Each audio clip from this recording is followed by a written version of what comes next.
Good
evening, everybody.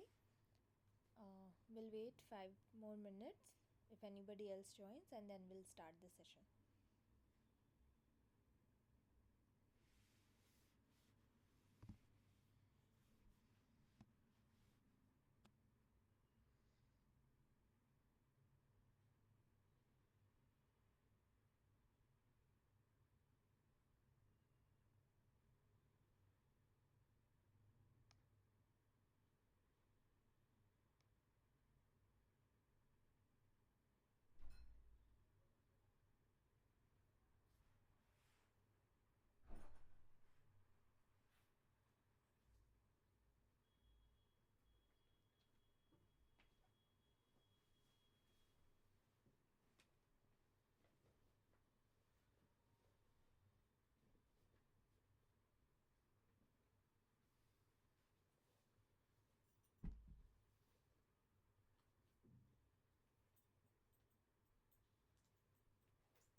Okay, so let's start. So, good evening, everybody. I'm Tanishka, and we'll be studying together about the basics of immunology. So, in the last session, we have discussed about the variable region that is present on antibody structure and how those variable regions are formed, what are the different segments that can be joined together to make those variable regions, and that is how much variability they are having, how they are formed, what are the different combination steps.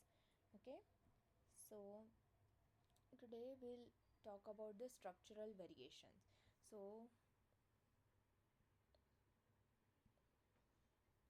these are antibody structures. Okay, in the previous classes also we have seen, so there are these Y-shaped immunoglobulins, also called as Ig, short for immunoglobulins, and there are different variety of these immunoglobulins, and that is why they are having different names that is given here, that is IgM, IgD, IgG, IgE, IgA. Okay, so these are 5 types of antibodies. Okay, so here you can see this particular one. So if we'll see the half of it, so this is a heavy chain of the antibody, and these two are the light chain of the antibodies, and this similar structure they are joined together, and thus they are making one such antibody which is Y shaped. So the top portion of this antibody is called as variable region. Okay, this is the variable region, the top portion, and here on the top only, on these kinds of grooves that you can see here, the antigen binds with the antibody. So these are variable, they are never constant. There are different types of region in each antibody for different kind of antigen. So every variable region has a specificity towards one particular kind of antigen. Okay, so that is why every antibody is having a different kind of region, that is why they are called as variable region. For every antigen that is different, that varies. So those are the variable region present here on top of the antibodies. Okay, and the remaining portion here you can see, these are called as constant region. Okay, the below portion here, so this is these three, you can see these three are the constant region of the heavy chain of the antibody, and this one is the constant region of the light chain of the antibody. Okay, and each antibody has different kind of function. So for example, here for each antibody the function is given. For example, IgG, it shows the immunity, long term immunity. IgA, which is present in the mucosal defense, okay, present in the gastrointestinal tract lining and everywhere where mucus is present. IgM, it is the first antibody that is produced against a response, and IgE, it is related to the allergy and the parasite defense. IgD is related to the B cell activation and doesn't have a clear role given. Okay, so these are the different antibodies. And as lastly we have discussed about the how the variable region is formed, today in today's class we'll be discussing how each antibody's class is defined. Okay, so here for each antibody you can see the difference is coming due to the constant region of the heavy chain.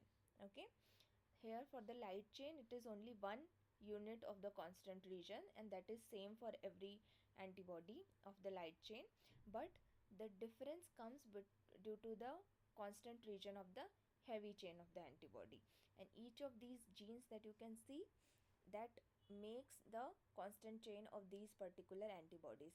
For example, if after the variable region is joined, what if it is C mu, the constant region of mu is expressed, then it is IgM. If it is delta, then it is IgD. Okay, here you can see. So so for heavy chain you can see, so this is the heavy chain of the antibody. Okay, so here the top portion, you for the variable region you get it via the VDJ recombination. So last class also we have shown that first the D and J region recombine and join with each other, then the variable region join with the DJ segment of the heavy chain antibody and altogether makes the variable region. After that, what portion will be selected, that will dictate what kind of antibody it is. If C mu is expressed, then it is IgM. If C delta, it is IgD. If C gamma, it is IgG. If it is C epsilon, it is IgE. If it is C alpha, it is IgA. So these are called as isotypes. Okay, different type of antibodies, they are called as isotypes. They differ in the sequence and number of constant region, hinge structure, and the valency of the antibody. Okay, so here you can see these three antibodies, IgD, IgG, and IgA. They have this hinge region. Okay, that makes them flexible. However, in this IgE and IgM, there is no hinge region, and also the number of constant segments are different. For example, all these three are having 3 segment of constant region, and IgM and IgE, they are having 4 segments of the constant region. Okay, so whatever kind of this particular segment is expressed after the VDJ recombination, that will be the type of that antibody. Okay, so against one same antigen, there are different subtypes of antibodies can be expressed. Okay, so yeah, so what in the heavy chain constant region, what will be expressed, that will be the decides what is the antibody. So if it is a in heavy chain gamma 1 region or segment is expressed, it is Ig1. If it is gamma 2, it is Ig2, gamma 3 Ig3, and gamma 4 is Ig4. If it is mu, IgM. If it is alpha 1 or alpha 2, it is IgA1 or A2 respectively. If it is delta, it is IgD. If it is epsilon, it is IgE. Okay, these are the molecular weight of antibodies given. Okay, and in the serum, what is the level of these antibodies and the half life. Okay, so here you can see the most of the half life is there for the IgG, 21, 20, 21 days. Other antibodies have lesser half life. So IgG is the one which provides the long term immunity against any infection. Okay, and here if we'll see their role in the classical pathway of complement activation, which are the antibodies that are responsible. So these are basically IgG and IgM. And alternative pathway of complement activation, it is for IgA1. Placental transfer, so here you can see IgG is the one which is being transferred through the placenta. There also it is IgG1 or IgG3 are the major antibodies. Okay, then binding to the macrophages and phagocyte Fc receptors. So these are the antibodies except IgG2, IgM, and IgD. High affinity binding to mast cell and basophils, it is for IgE. Okay, and reactivity with staphylococcal protein A. So which particular antibody can react with this staphylococcal protein A? So that is IgG1, IgG2, IgG3, and IgG4. So these are the antibodies that can react with this particular protein, and these property of these antibodies are being used in several biological techniques that is performed in the lab. Okay, so the organization of the immunoglobulin heavy chain constant region genes in mice and humans. So here you can see this is mouse and this is human. So our human gene organization is very similar to the mouse antibody gene organization. For example, you can see it is C mu, C delta is the same. Then here it is C gamma 3, C gamma 1, and this is again the C gamma 2b two subtypes 2b, and here also it is C gamma 2, C gamma 4, and here this one is a psi C epsilon.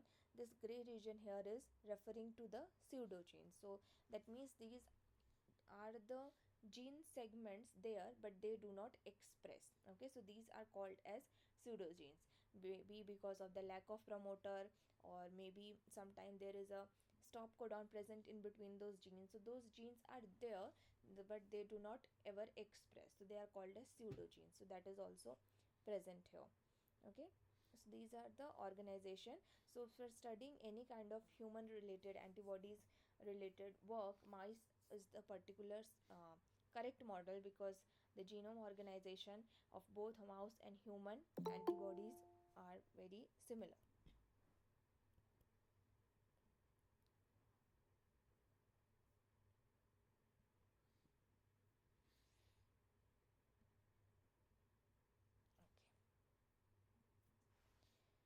Yeah. So both IgM and IgD are derived from the same pre-mRNA transcript, and both are expressed on the surface of mature B cells. Okay, so uh, we know that our B cells is a antigen, also an antigen presenting cells.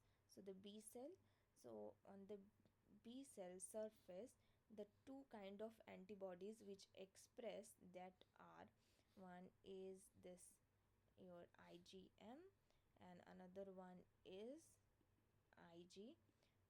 So these are the antibodies which expresses on the surface of B cells, and both of these, so there you can see the smaller segment here like this C mu, and here in this image you can see this is more elaborated image. So the C mu, these are also having these 1 2 3 4 segments. Okay, these 4 segments are joined together. So here also, here you can see both C mu and C delta, they are having um, like one by one on present on the genomic locus of the antibody. So what happens in the DNA form, they both are together one by one together. Then after the transcription, the RNA is formed. Okay, so once the VDJ recombination is done for the variable region of the heavy chain, then in the same pre-mRNA, this pre-mRNA transcript, both IgM and IgD, for those these segments are transcribed. After that, it undergoes the splicing machinery. So splicing machinery, what it does, so you know there are these specific segments, you can call them exons. So these exons are there. Okay, so after the transcription is happening, these exons are joined together, and in between the non translable segment is being removed, that is called splicing. Okay, so between the two subset of antibodies constant region, so this is C mu and C delta, between these two you can see there is a polyadenylation site. Here you can see, so and here also polyadenylation site. So this is polyadenylation site 1, this is polyadenylation site 2.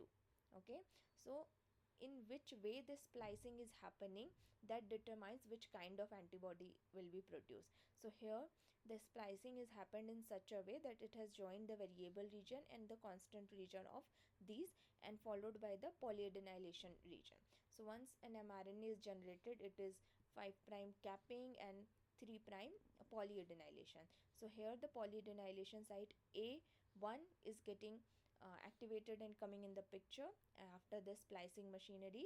So this particular heavy chain, after the synthesis is complete in form of protein, it makes the IgM antibody. However, in the other hand, you can see when there is the expression of IgD, the splicing happens such a way that this in between portion is removed by the splicing, and this portion comes with the polyadenylation site 2, and that is why after the pre mRNA, this mRNA comes here in the picture, and then this one makes the IgD particular antibody. So the difference that is coming due to the constant region, that is making which type of antibody it will produce. So if the constant region is coming from the C mu, it will make IgM. If it is constant region is coming from C delta, it will make IgD. So but the pre mRNA transcript for both IgM and IgD are same, with two different polyadenylation sites. Okay, so yeah, so they are derived from the same pre-mRNA transcript, and both are expressed on the surface of mature B cell. Okay, that differs due to the alternate splicing, how the splicing machinery is performing the function, but the pre-mRNA for both IgM and IgD are remains the same. So as I have shown that these both IgM and IgD, they expresses on the surface of the B cell and helps in antigen binding and recognition. But these IgM and IgD are also being secreted. Okay, so once the B cell gets activated and converts into the plasma cell that makes the antibody, it makes the secretory form of IgM and IgD as well. So how that difference is coming? So this uh, so the DNA content is same, the genomic organization is same. How the differential RNA processing is happening, that decides whether it will be a transmembrane IgM or secreted form of IgM. So here you can say this is the rearranged DNA. This is leader region, the VDJ, then the C mu. Okay, so uh, this process only, like suppose this process is only happening. So here if a more elaborated picture I'll take, so this is a more elaborated picture. Okay, now from the primary transcript, this is the primary transcript with this polyadenylation site. Okay, so there also you can see there is a uh, region for the M1 and M2 which binds to which is a transmembrane portions. Okay, the segments for the transmembrane binding. Okay, so C mu 1, C mu 2, C mu 3, C mu 4, there are four constant regions.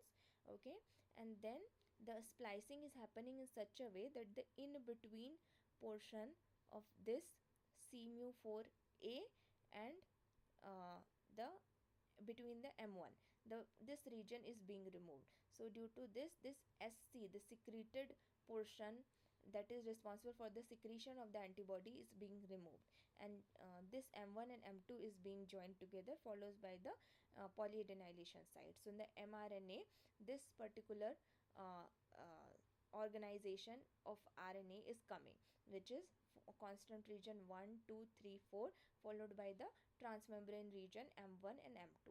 And when this makes the antibody, this yellow portion makes the carboxy terminus for transmembrane IgM, and this gets anchored to the membrane, and this form of the IgM is the transmembrane binding form. Okay, however for the secreted IgM, the splicing happens in such a way that this portion is being taken, and this polyadenylation site is taken here, and this portion is removed. Okay, so that's how this secreted segment is coming, which is carboxy terminus for secreted IgM, and that makes a secreted form of IgM.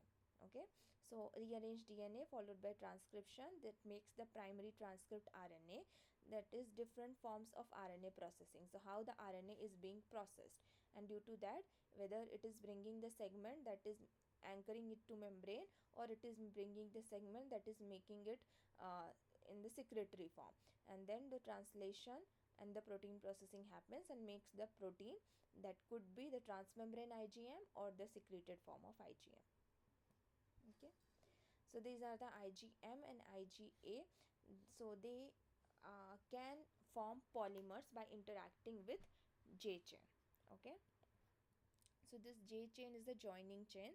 So here you can see this IgM is a pentameric protein, IgD, Ig3 and IgE, they are monomers, and IgA is a dimer. So both IgM and IgA, they are monomeric, dimeric or polymeric. Okay, so here they joined with each other with the portion which is called J chain, which is a 15 kilodalton short peptide, which helps in joining the antibody monomers. So this dimeric IgA is joined with the help of J chain, and here this is a pentameric IgM. Okay, so this also joins with the help of J chain, and here the bond which is joining them together is the disulfide bond. Okay, so they are joined with each other with the disulfide bond. So IgM, it is a pentameric form, it has more valency for binding with the antigen, so that is why it is a high avidity antibody. Okay, yeah, so this is the same, this is transmembrane IgM, secreted IgM. Okay, so usually what happens, uh, when the B cell is there and it has not encountered antigen, it will produce only C mu or C delta. Okay, that means on the surface it either produce the IgM or IgD that can bind with the antigen. It does not produce other isoforms of the antibody. Okay, other isoforms of the antibody will be produced when there is a signaling gets activated. Okay, so uh, usually without any interaction with the antigen, only C mu and C delta is being produced. That is why on the surface of the antibody only IgM and IgD are present. Okay, then due to the interaction of antigen and the chemokine signaling, by the effect of the chemicals, okay, and by the effect of the surrounding molecules, the isotype switching gets activated. So in this isotype switching, what happens, the variable region remains the same. So the variable region is the one that is interacting with the antigen. So the variable region remains the same, but the constant region differs. That makes different kinds of antibodies according to the need and according to the uh, type of defense that is required. Okay, so the variable region remains the same, but the constant region differs. So for the one particular kind of antigen, this particular VDJ recombination is same, and then the cell decides which constant region will be expressed. So for that, there is this switch regions are present. Okay, these switch regions. So for example, first isotope switching, what is happening, this switch region of mu and switch region of this gamma 3, they both are joined together. So this is also one kind of recombination, as we read in the VDJ recombination. This is also a kind of recombination. So these are called as switch region, which come together after the signaling is started. So they both come together, and with the help of one particular recombinase protein, this will be uh, uh, recombined and looped out and uh, uh, cut from this gene segment. Okay, so now you can see it has been looped out, and now both S mu and S gamma 3 has come. So switch gene recombination has happened, and through this, after the processing, there are chances that now this C gamma 3 is produced, and that means Ig3 antibody will be produced. Okay, also what else could happen if this S mu can is not interacting with the recombination is happening between S mu and let's say S alpha. Okay, so the entire in between portion will be looped out and will be removed from the genomic segment. So S mu and S delta comes together, and S alpha comes together, and after the S alpha there is no such sequence. So now this will produce IgA. Okay,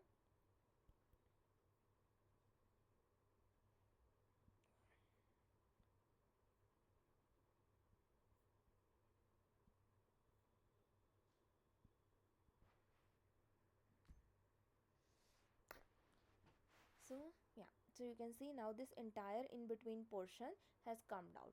So it will now it is S alpha which is remaining. So this will produce an IgA. Okay, or further from here also it will start if the further rearrangement will happen. So suppose one recombination that happened in between these, and after that also one more recombination happens. Suppose again S gamma 3 and S alpha undergo these switch regions undergo recombination, then it will loop out the in between thing, and then again the C alpha will come in a picture, and then it will produce IgA. So how the switch region is recombining, that decides which constant region will be selected to produce the antibody. So here in this kind of scenario, after the VDJ recombination, this constant region is selected, that is called as isotype switching. So for one particular kind of antigen, different types of antibodies are being generated, different types for one antigen, that is called isotype. So one antigen but different antibodies. for the same antigen. So those are called as isotype, and this rearrangement is called isotype switching, which is helped with the or done with a particular switch gene recombinase that helps in switch gene recombination and allow one kind of constant region to make one kind of antibodies. Okay, so these are isotypic antibodies, isotypes.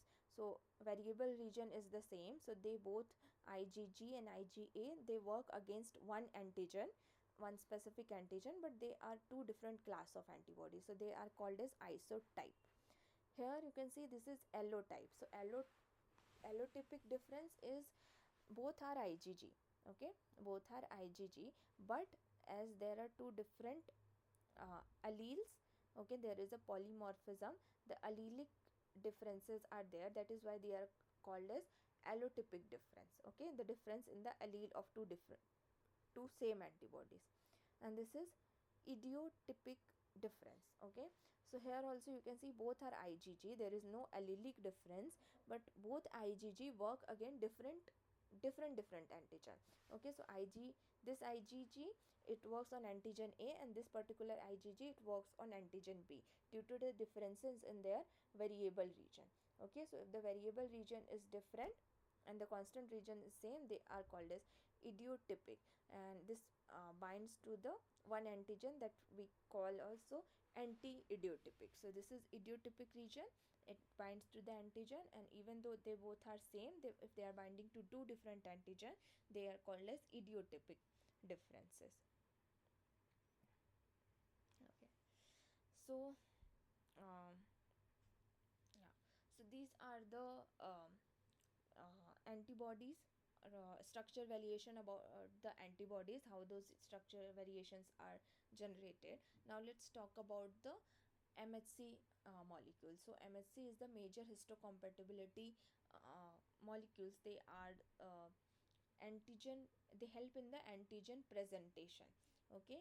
So these MHCs, they expresses on certain kinds of cells and they present antigen to T cells. So there are two classes of MHC, okay. So MHC class 1 and class 2. So if we'll see where it is expressed, so MHC class 1 expressed on all nucleated cells except RBC. So RBCs, they doesn't, the mature RBC doesn't have the nucleus. So except RBCs, on all nucleated cells, MHC class 1 is being expressed. However, MHC class 2 is expressed only on professional antigen presenting cells, APCs, okay. So dendritic cell, macrophages and B cells.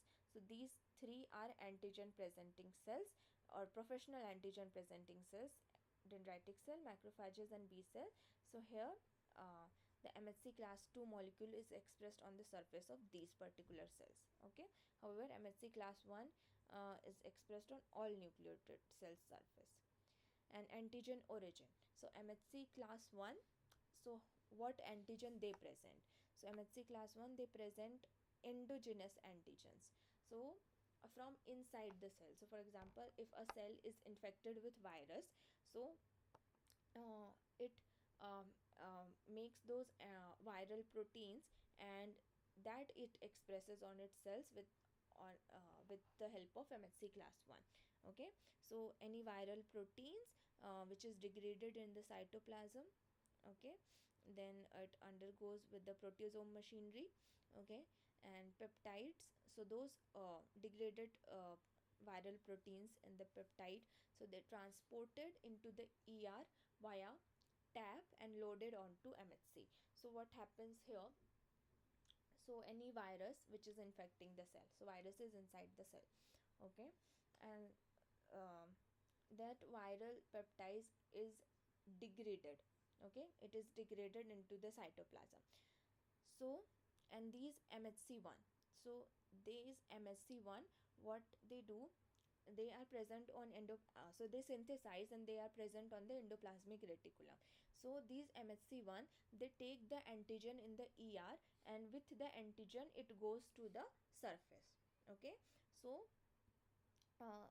there are so those peptides which got degraded into the cytoplasm, they are carried to the endoplasmic reticulum with the help of this tap transporters. So transporter associated with antigen processing. So these are called TAPs. Okay, so the peptides degraded into the cytoplasm, they are taken to the ER via the help of this TAP proteins.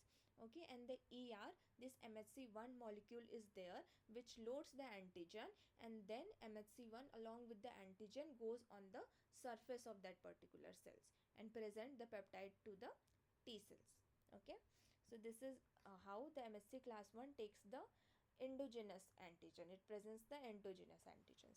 However, in MHC class 2, how it presents exogenous antigens, so from outside the cell. For example, the bacterial proteins taken up by the phagocytosis. So the proteins, okay, that taken up into the endosome. So if a bacteria it infects any cell, so lysosome or endosomes takes it, degrades it, and those degraded proteins are loaded into an MSC2 in vesicles, and they present it on the surface. Okay, so what type of T cell they recognize? So MHC class 1, they are recognized by the antigen presented on MHC class 1, they are recognized by the CD8 positive cytotoxic T cells. So MHC class 1, they present antigens to the cytotoxic T cells which are CD8 positive. And MSC class 2, they are recognized by the CD4 positive helper T cells. Okay, so that is why all of our nucleated cell, they are having MHC class 1. So if there is any infection, so this cytotoxic T cells, what they do after the interaction, they kill the cell that presents that antigen. Okay, so all of our cells are having those antigens. So if any cells gets infected, once the T cell interacts with it, the cytotoxic T cells kills that infected cells in order to save our or prevent the infection to further cells. Okay, and the peptide length that is presented to the T cells via MHC class 1, it usually presents a shorter peptide which is 8 to 10 amino acids long.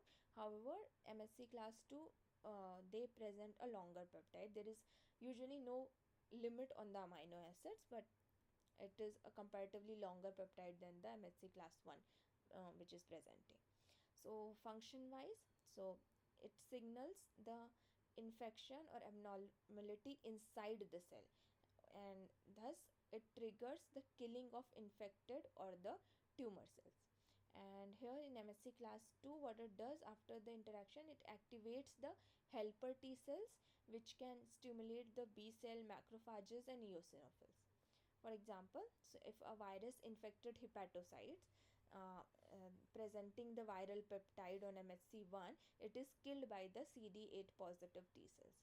And for MHC class 2, the macrophages presenting the bacterial peptide on MHC2, it activates the CD4 T cells, and that what it does, it releases the cytokines. Okay, so these are the two types of MHC which you can see. So these MHC molecules are having a distinct subunit composition but similar to their three-dimensional structure. So the 3D structure of these MHC molecules are same, they look the same, but the subunit composition of these MHC molecules are very different from each other. So if you'll see, so in last class also we saw this is the uh, variable region of the antigen binding antibody. This is the antigen binding site, and this is the variable region of light chain, heavy chain, and this is the constant region of light chain, heavy chain, and it is similar to the antigen binding site at the T cell receptor. Okay, the alpha beta. Okay, so this is the alpha subunit, this is the beta subunit, this is the T cell receptor. Okay, and T cell receptor, it interacts with the antigen that is being presented by the MHCs. Okay, so this is the MHC. So this there are two classes of MHC molecule with distinct subunit composition but similar 3D structure. So here you can see this is the 3D structure. Okay, and this is for MHC1.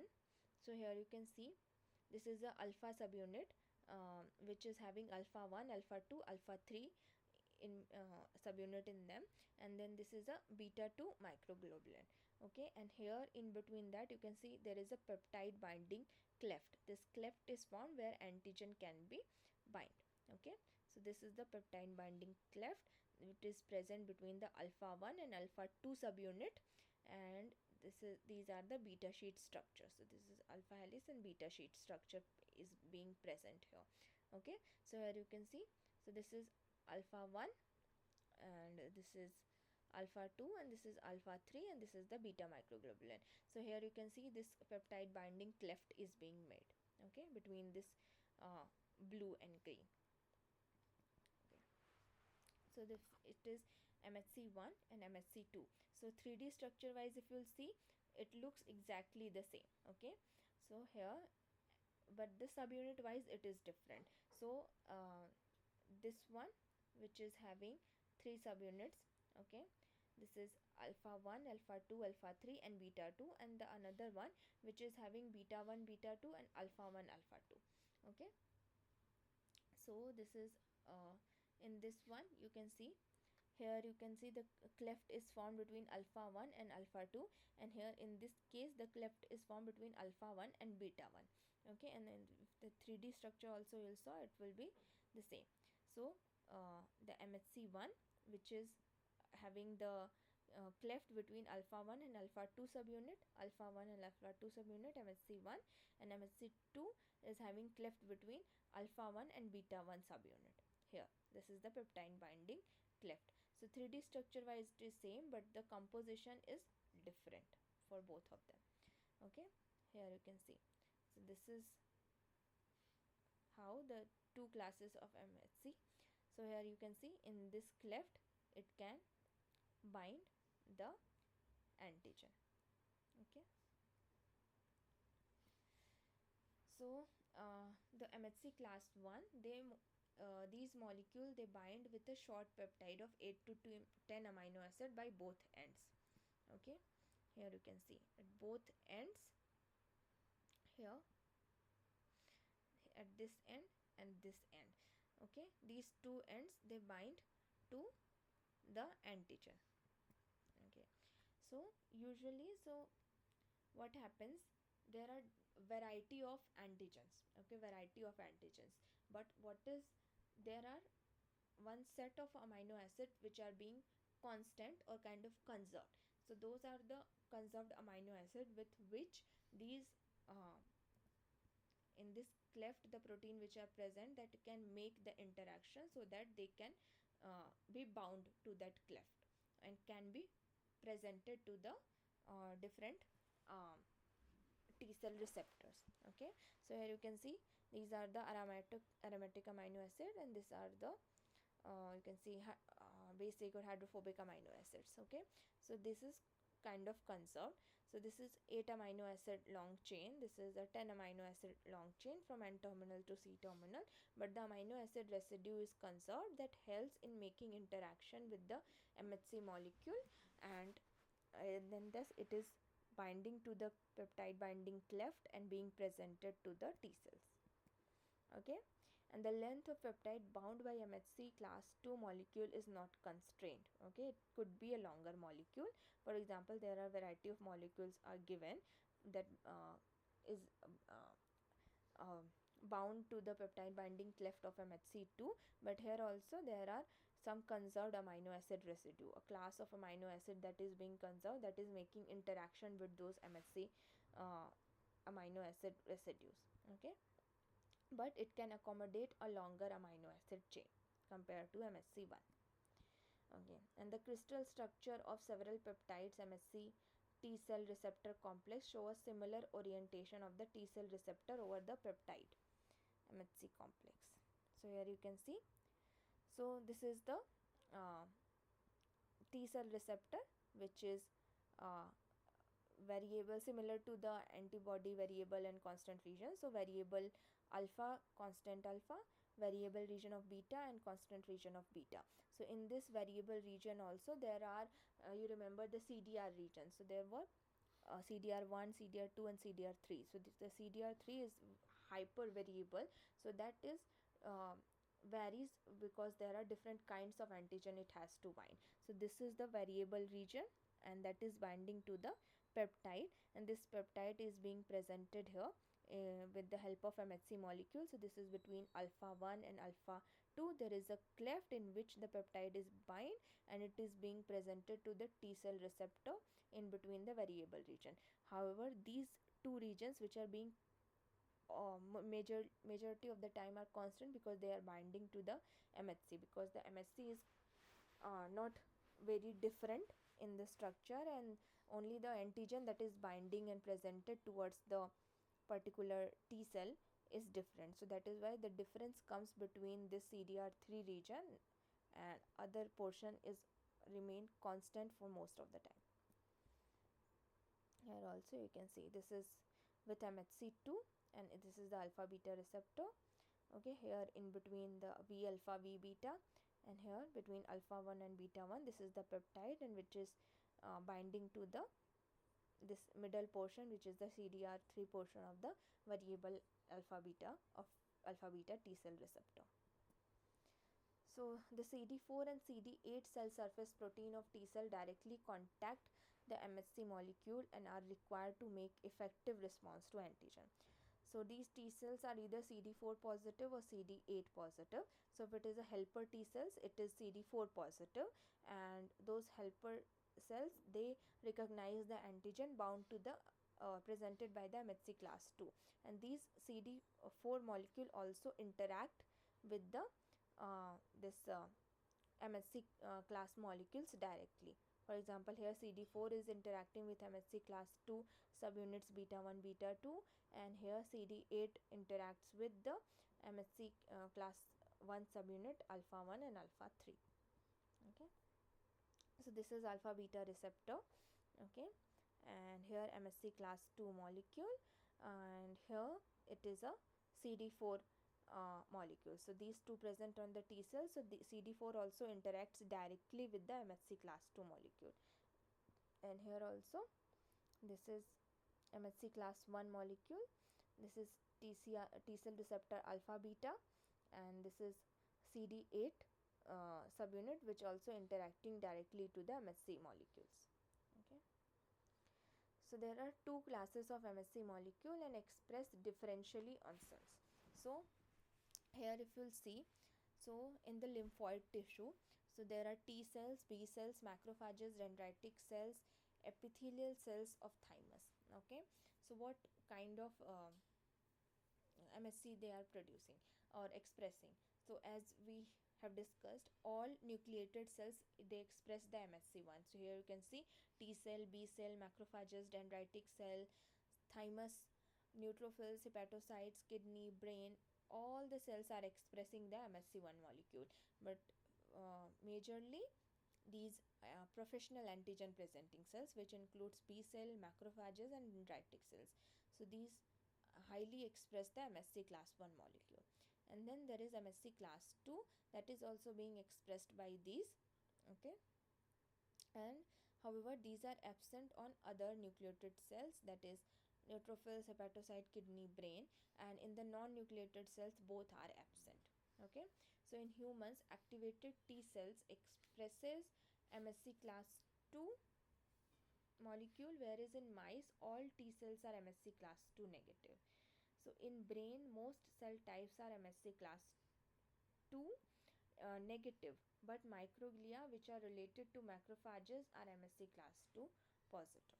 Okay, so whichever cell which is having a nucleus, and those are expressing MHC1, so that if any cell gets infected by any virus, or if there is any tumor in that particular cell, it can be produced on presents on the surface by the help of MHC class 1, and with the T cell response, those infected cells can be cleared out from the system.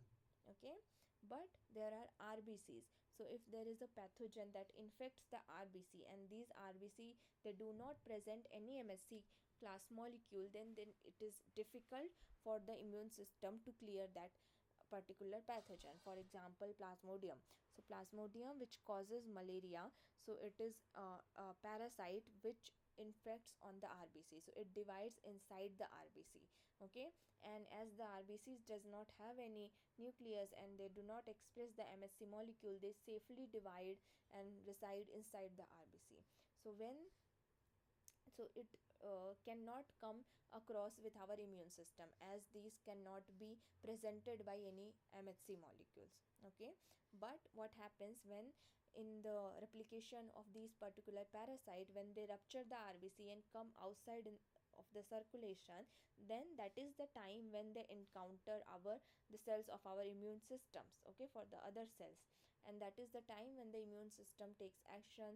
So those are the time when there is a fever and chills, so those time the symptoms occurs when the immune system can fight, because the pathogen is out. But again, when it goes to the RBC, again it is difficult for the immune system to recognize those particular pathogen. So these are some, what you can say, immune escape response that is taken by the pathogens or the parasites to escape our system. Okay, so if we'll see, take the questions that are related to today's uh, lecture is, so if we'll see, which of the following immunoglobulins are derived from the same pre-mRNA transcript. So we discussed for the, okay, so from the DNA you have both the subunits, okay, but when there is a transcription, the transcription also, there are two immunoglobulins constant region that comes together. However, in both of them are having polyadenylation site. So according to the splicing machinery which is undergoing and making mRNA, and that will be making the heavy chain of that antibody. But which of two immunoglobulins are derived from the same pre-mRNA transcript? Is this IgG and A, or M or D, E or A, or none of the above? Which one it is?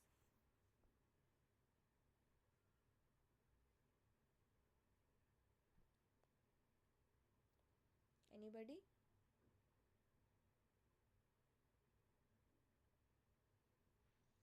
So we saw in the beginning only,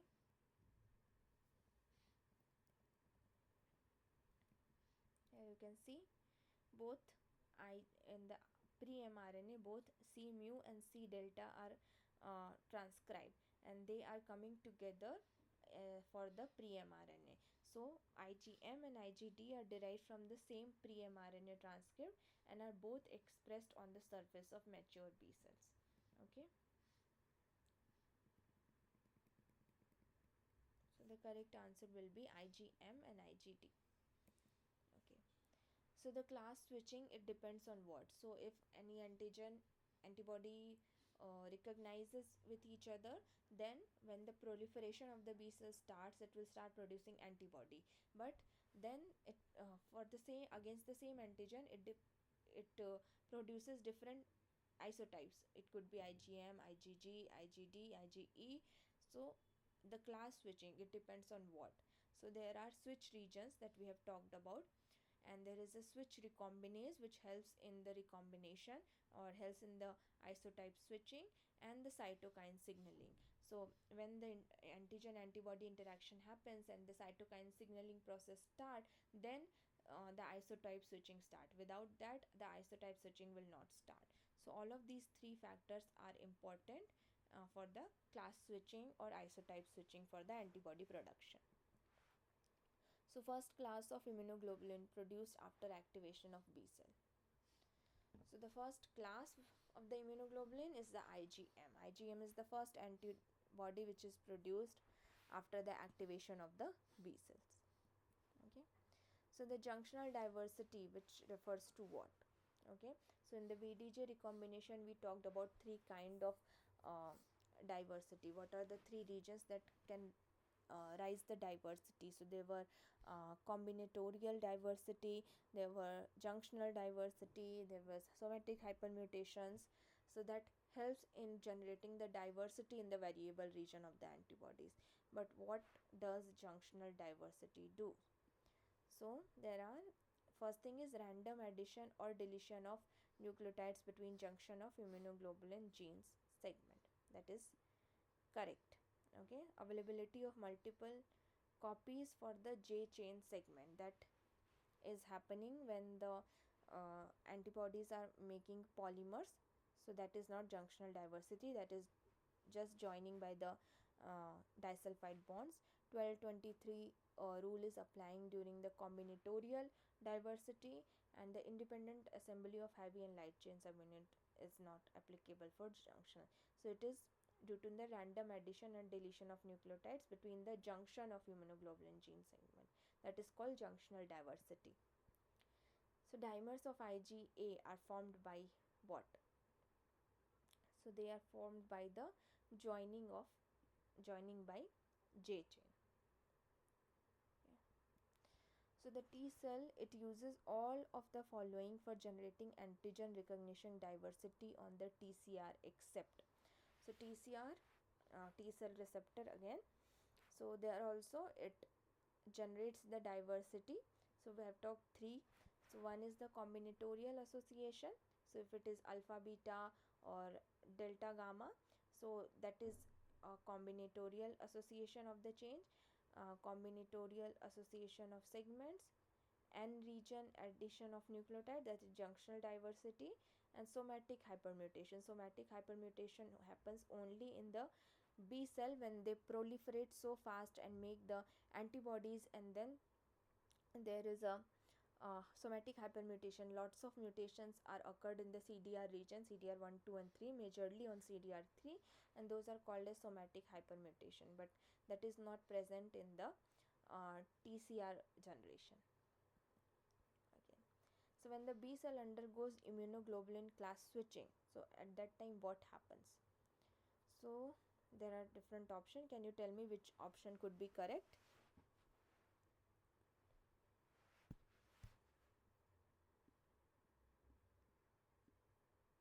Ma'am, variable region of the light chain changes, but its constant region remains the same. Uh, no, during the B cell immunoglobulin class switching. So in the class switching, so this is the variable region, right? So uh, variable region is remains the same because this is the antibody, it has interacted with an antigen. Okay, so for that, against that antigen only there are different types of antibodies are being generated. Suppose A, IgM or IgG. Okay, so these are different class, but the for these the antigen is the same. So if the antigen is same, the variable region remains the same. Okay, variable region will not change because after VDJ recombination only the remaining will start, like the constant region will be selected. So the variable region remains the same, but for the class switching the constant region is different, that changes, and depends on the constant region change, different kinds of antibodies will be produced. So the correct option will be the variable region of the heavy chain remains the same, but its constant region changes, and that causes the change from one class of antibody to another class of antibody. If it is producing IgM, by changing the constant region it will become IgA or IgG, but the variable region remains the same, and thus it is specific against that particular antigen only, but a different class of antibodies, that is called as class switching. The correct option will be C. Variable region of heavy chain remains the same, but constant region changes. Okay.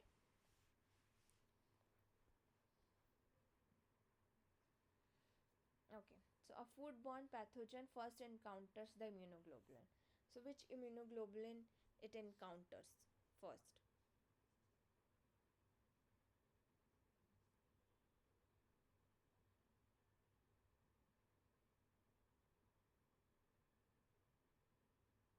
IgA. Okay, and why is so? Ma'am, in foodborne pathogen, it goes from the stomach. So it goes intestine. There is Pierce patches, and this is secreting IgA antibody, the secretory antibody. Okay. That's why. Yeah, this our GI tract, the gastrointestinal tract, where the mucus is present. Okay, so the IgA, when it secretes in the mucus. Okay, its location of finding these antibodies in the mucosal forms. Okay, so in the GI tract lining, IgA antibody is present. So any food you take, the foodborne pathogen will first interact or encounters the IgA antibody. Okay. So the mechanism that permits the immunoglobulin to be synthesized in either a membrane bound or secreted form is, okay. So how it decides whether it will be a secreted form or it will be a membrane bound form. So RNA is same, pre-mRNA, but how the RNA is being processed, okay, that decides whether it will be a secreted form of antibody or it will be a transmembrane antibody. Okay, so the correct option will be differential RNA expression, because pre-mRNA is same. If it is taking the segments of M1 M2, which is for the binding to the membrane, if the RNA is processed that way, it will be a membrane bound antibody. And if it is not taking the M1 M2 part and it is taking the SC region, which is important for the secretion, okay, then it will be a secreted form of antibody. So the answer will be differential RNA processing mechanism that decides how the IgG is synthesized.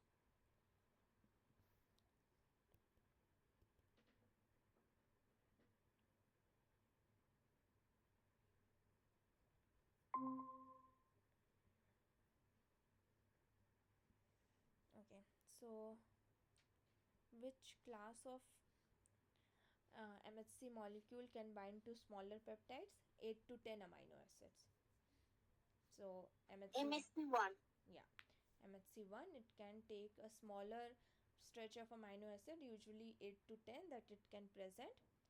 And yeah, that's it. These are the questions for today. If you want to ask anything, you can ask me.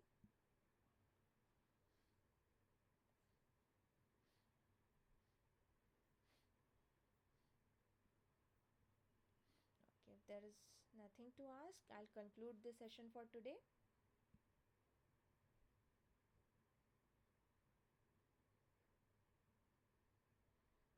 Okay, see you all next week. Thank you for joining.